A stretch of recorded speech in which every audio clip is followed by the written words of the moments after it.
பாட்டில் வந்து நல்லா மெல்ட் ஆகிற மாதிரி நீங்கள் நல்லா ஹீட் பண்ணுங்கள். எதுக்காக இது பண்ணுறோன்னா, நல்லா அழுத்தி நல்லா பிடிச்சிக்கும். அந்த பாட்டில் மெல்ட் ஆகும்போது அந்த ஈக்குச்சிகளை அழுத்தி நல்லா பிடிச்சிக்கும்.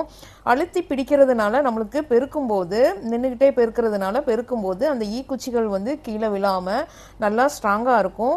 நல்லா சுற்றி சுற்றி சுற்றி சுற்றி விட்டு நல்லா நான் காட்டியிருக்கிறது போல் நல்லா டைட்டாக அதில் போய் ஃபிக்ஸ் ஆகிற மாதிரி நல்லா ஹீட் பண்ணிக்கோங்க. ஹீட் பண்ணிவிட்டு அப்புறம் மிடில் ஹோல்ஸ் போட்டிருக்கோம்ல, அந்த மிடில் ஹோல்ஸ்லையும் நான் இப்போது ஒவ்வொன்றா சொருகிறேன். நல்லா டைட்டாக ஃபிக்ஸ் ஆகிற மாதிரி சொருகுங்க. ஏன்னா ஏற்கனவே நம்ம வந்து ஹீட் பண்ணதுனால நல்லா அந்த பிளாஸ்டிக் பாட்டிலும் அந்த ஈக்குச்சிகளும் சேர்ந்து நல்லா டைட்டாக இருக்கும். இந்த டைமில் நம்ம வந்து மிடில் சொருகும் போது இன்னும் நல்லா டைட்டாக நல்லா ஃபிக்ஸ் ஆகிரும். அந்த ஈக்குச்சிகள் வந்து கீழே விழாது. இந்த மெத்தடில் நீங்களும் ட்ரை பண்ணுங்கள்.